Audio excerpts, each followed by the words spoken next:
Tantor Audio, a division of Recorded Books, presents Can't Take More by Rochelle Paige. Narrated by James Cavenaugh and Sophie Daniels. Prologue. Dean. Every morning when I woke up, the first thing I did was roll over to grab my phone and check my messages. Emails requesting more information on a listing were par for the course for real estate agents. Messages to purchase a house sight unseen from someone who had never worked with me before rarely happened. Years of experience made me skeptical that a deal would actually result from an offer that came to me that way, but there was never a guarantee in my business. From Sierra Interactive. Date May 18th, 2022 at 6:19:40 a.m. EDT. To Dean Moore. Subject, form submission, Mooreville Homes contact us. Reply to fastfrostyskates@gmail.com. Sent via from submission from moorevillehomes.com. Name, Vienna Frost. Email, fastfrostyskates@gmail.com. Questions/comments. I want to buy a house in Mooreville. I already found one I like online, 20259 Mill Street. I won't be able to make the trip down there, so I need an agent who can handle the whole thing for me remotely.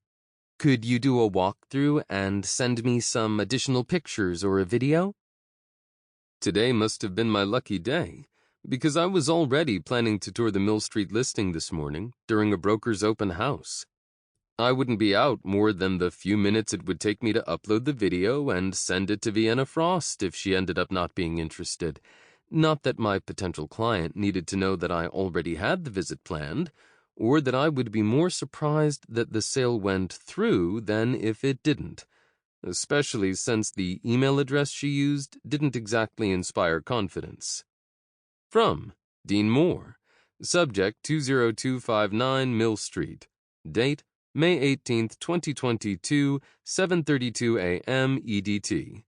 To Vienna Frost. Thank you for reaching out about 20259 Mill Street. I have handled purchases for clients when they've been out of state and would be more than happy to act as your eyes and ears in Mooreville. I will have additional photos sent to you before the end of business today. I will also include some comparables to help determine a solid starting point in case you decide to make an offer. Looking forward to working with you, Dean Moore.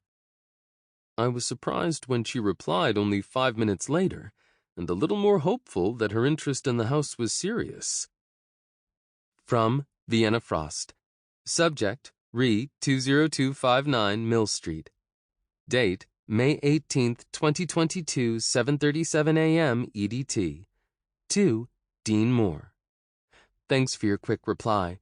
If possible, please get shots of the riding arena in the pole barn. I need to get a better feel for the layout before I put in a bid. Thanks, Vienna. Pulling up the listing on my laptop, my eyes widened when I saw the price the owner had decided to go with.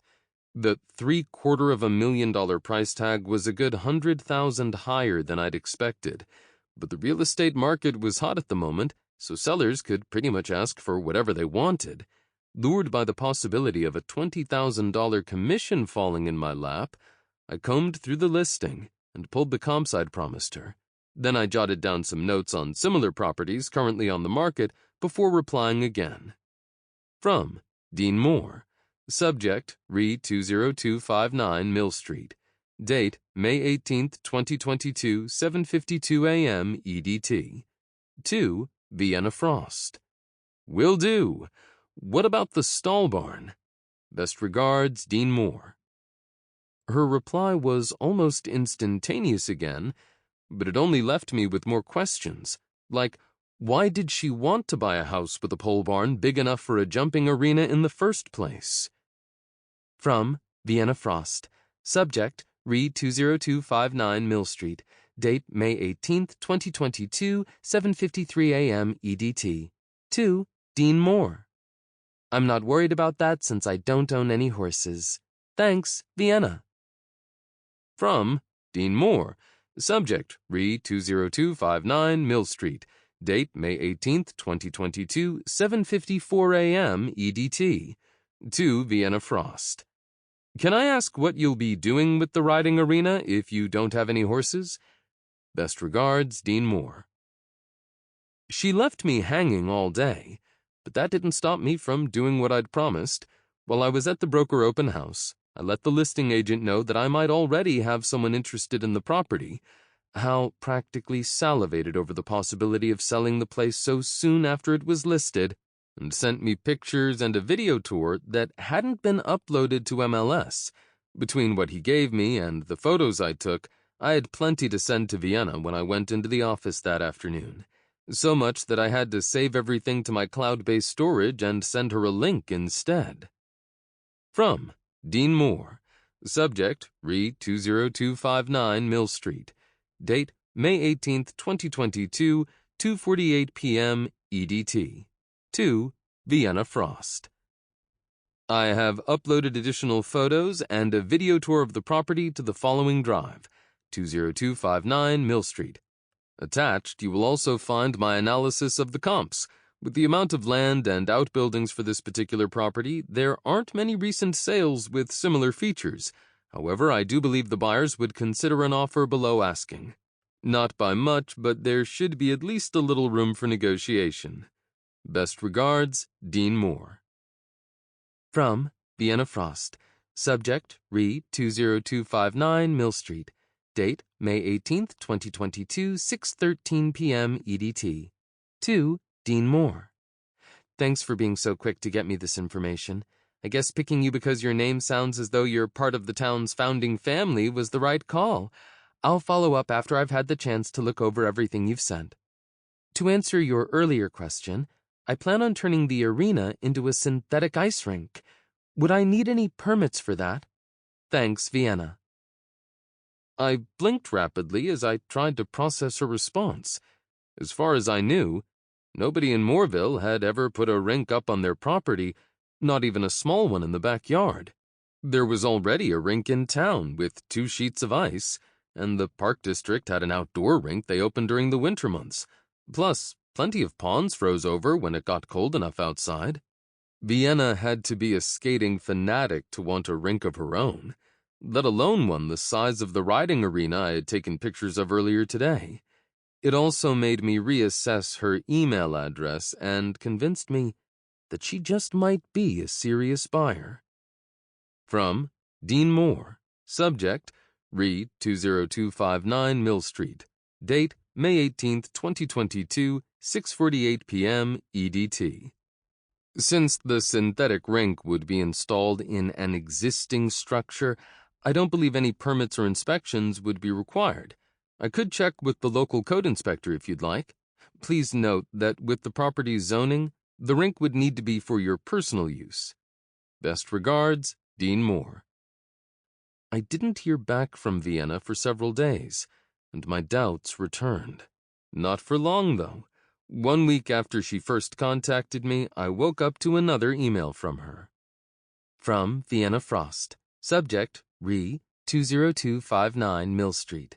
Date, May 25th, 2022, 6:21 a.m. EDT. To Dean Moore. What do you need from me to make an offer for the house? I'd be buying it with cash and would like to start at $50,000 under its list price. I'm okay going up to what they're asking for if needed. Since I can't make it down there to see the house myself right now, I would like a home inspection. Could you set that up for me? I looked over the comparable properties and feel as though it's safe to skip the appraisal since I don't need to worry about a mortgage lender. Do you agree? If they accept, how quickly could we close? Please reach out to the inspector about the rink. I'd like to get the ball rolling on the installation as soon as possible. Thanks, Vienna. An all-cash offer with very few contingencies coming in from a cold contact through my website on a house the buyer had never seen was unheard of. I had put so little effort into this deal that I might have even felt guilty if the commission was coming out of Vienna's pocket instead of the seller's. This was a heck of a great way to start the day. I fired back a quick email listing out everything I was going to need from her to move forward with the deal, and requesting her phone number in case anything time-sensitive came up during the negotiation with the seller. I also recommended that she still get an appraisal and an inspection for her own peace of mind, and offered to set both of them up for her. With the all-cash offer she was making, my hope was that we'd be able to close in less than 2 weeks, but I needed to get moving to make that happen. I rubbed my hands together with a grin before rolling out of bed. When I got out of the shower, another message from Vienna was already waiting for me, letting me know she'd get me everything I needed by tonight. I didn't know much about my client, except that she liked to ice skate, and apparently had enough money in the bank to buy an expensive property sight unseen. As I added her contact information to my phone, and sent a quick text so she'd have mine, I found myself wondering about the woman who would become the newest addition to Moorville if this deal went through. As I went through the day, different scenarios popped into my head. The one I thought was most likely was that she was a high-powered executive who'd gotten tired of the rat race and wanted a change of pace. But that possibility was blown out of the water after she replied to my text that night. Vienna. Everything you need should be on the drive. Let me know if I missed anything. Me. I'll go check now. Me. Did you get my email with the written offer? Once you sign it, I'll add the proof of funds and send it to the listing agent. Vienna. It's already signed and uploaded. Me. Great. You're making my job easy. Vienna. You didn't ask for much, and I really want this deal to go through. So do I murmured to myself as I pulled up the folder with her information. As expected, the balance on her checking account statements was more than sufficient to cover the offer she was making. Many times over, she had sent 3 months' worth of statements, and although the electronic deposits varied by amount and date, they were all substantial. My Fortune 500 CEO theory would have held, except for one small fact that I discovered when I saw her driver's license. Vienna Frost was only 22 years old. With long, straight brown hair, wide brown eyes, high cheekbones, and pouty lips that would look fantastic wrapped around my dick, she was also drop-dead gorgeous.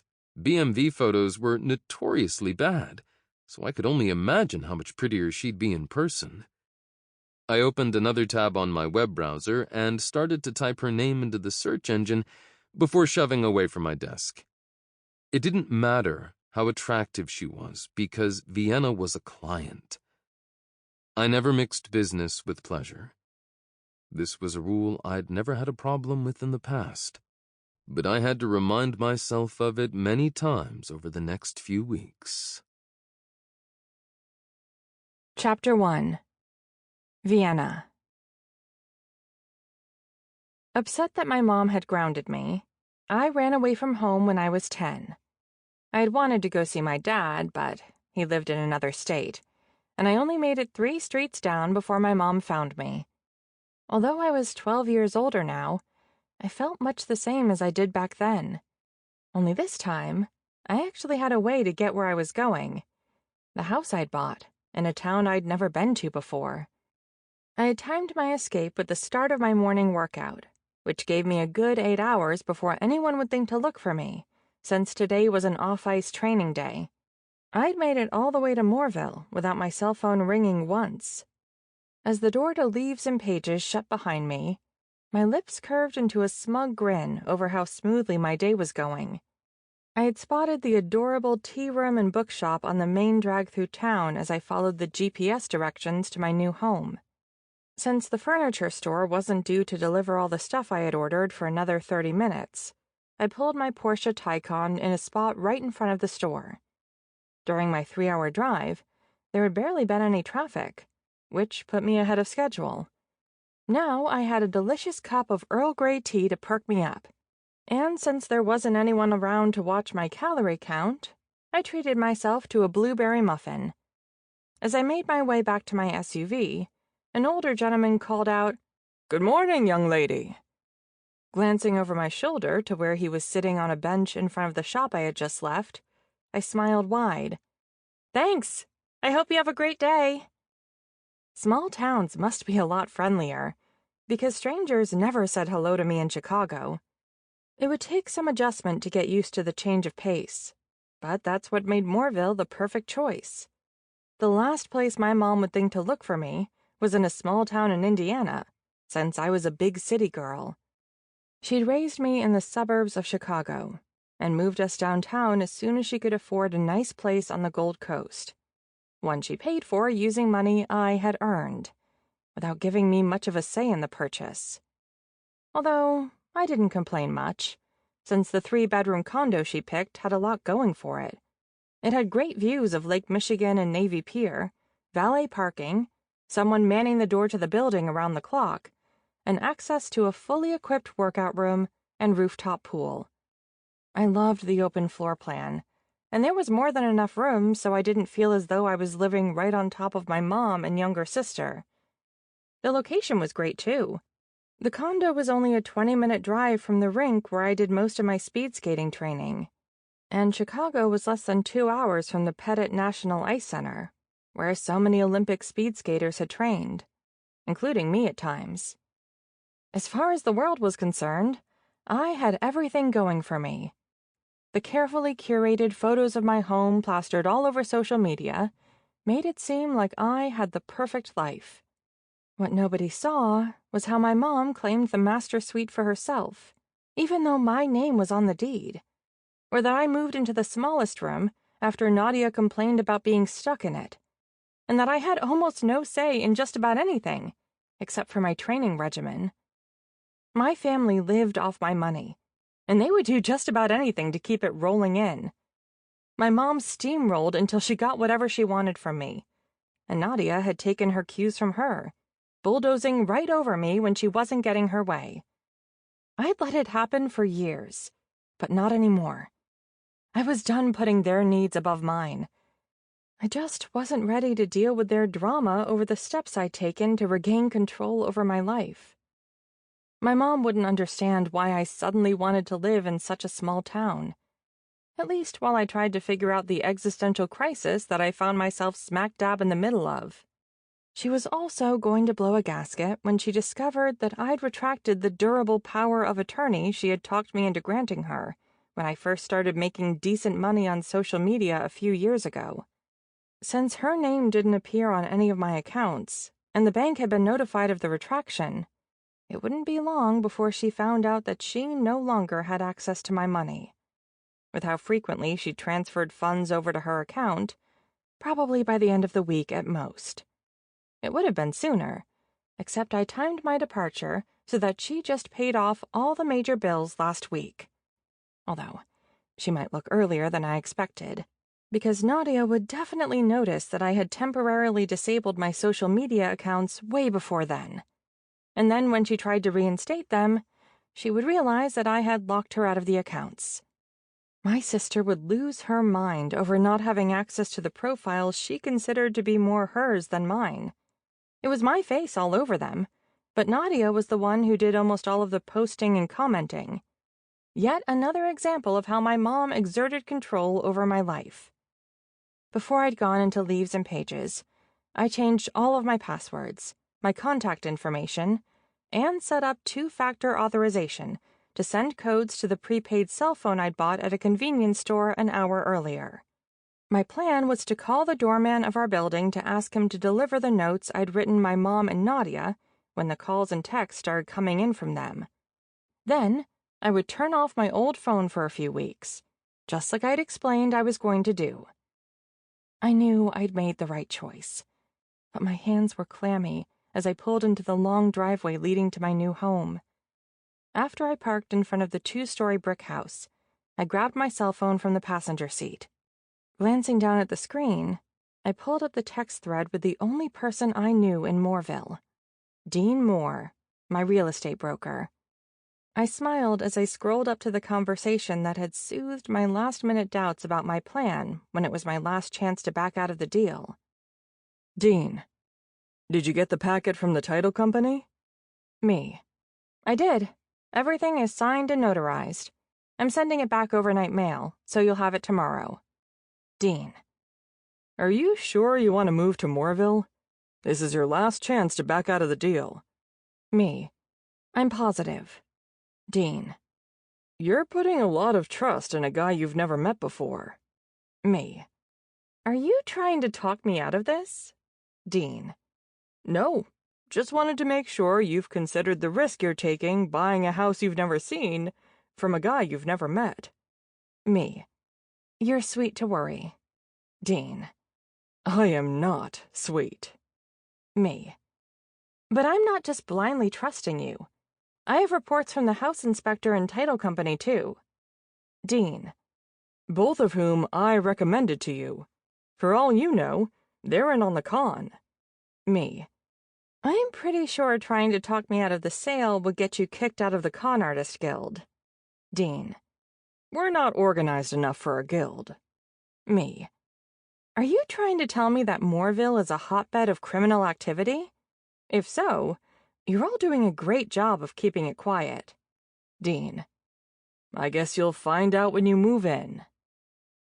Although he was a business acquaintance instead of a friend, I decided to shoot him a text with my new number. So I scrolled back down to the bottom again. Me. Hey, I'm going to send you a message from a different number. I'm not sure how much longer I'll be using this one.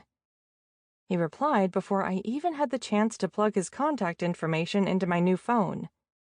Dean. Thanks. I'll keep an eye out for it. Safe travels. Hope the move goes smoothly today. His text was another example of how different living in Moorville would be.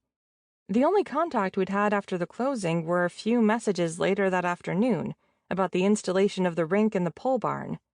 After confirming that I didn't need a permit, Dean had recommended a contractor to do the installation. I hadn't been certain which day I was going to leave Chicago, so I hadn't told him when I was moving. Yet Dean somehow already knew today was the big day. Probably because I ordered my furniture from a local store, and the delivery date had filtered through the town's grapevine. After firing a quick text off to Dean, I climbed out of my SUV. After the drive, I wasn't up for unloading the personal belongings I brought with me. So I wandered around the outside of my new home while I munched on my muffin and sipped at my tea.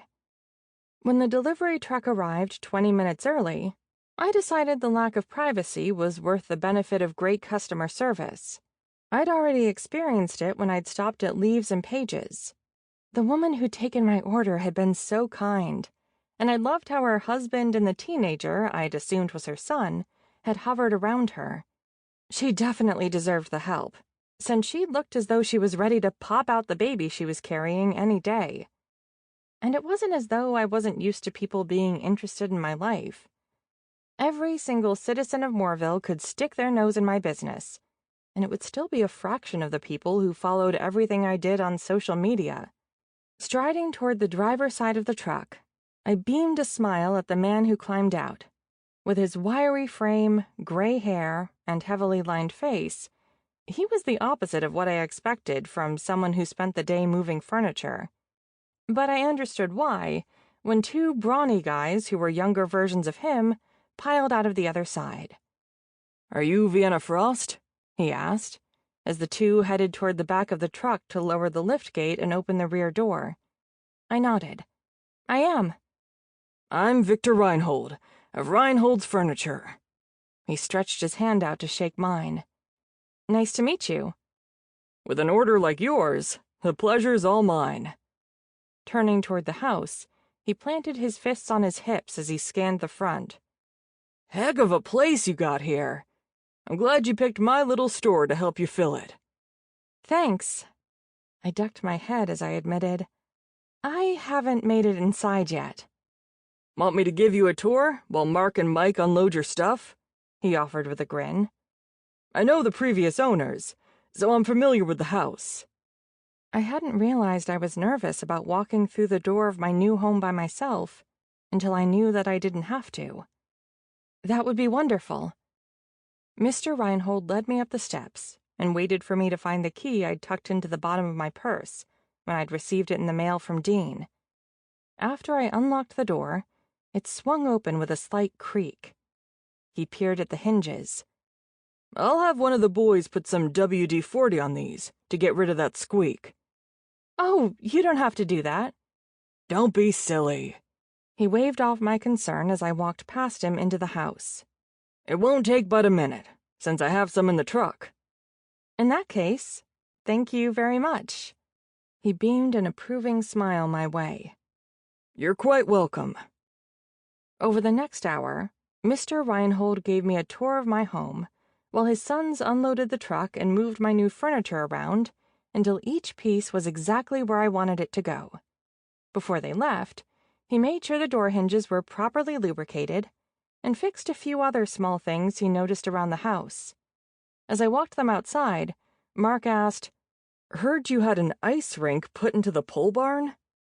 It's synthetic ice. His brows drew together at my answer, so I offered, Do you guys want to see it? I was planning to go take a look anyway. Mike nodded. Definitely. We circled around the house to walk across the back lawn toward the pole barn. The company I'd ordered the panels and dashboard system from had sent a staff member to supervise the setup, and they'd sent photos when the job was complete, but I was excited to see the rink in person. When we reached the barn, the brothers reached for either side of the doors, pulling them open at the same time. I let out a little sigh of satisfaction upon seeing the NHL-sized rink. At 200 feet long by 85 feet wide, it was big for a personal rink, but still a little smaller than I would have preferred. An Olympic-sized rink would have been better for setting up a short track for speed skating, but the extra 15 feet in width wouldn't have fit in the pole barn. Mr. Reinhold let out a low whistle. Wow. It's as big as the rink you used to play on in high school, Mike said. I slanted a glance at Mark. You skate? He shook his head. Not in a long time. Don't let him fool you. Mr. Reinhold clapped his son on the back. He gets out there to help during tryouts every summer. Running drills so the coaches can evaluate the players isn't really skating.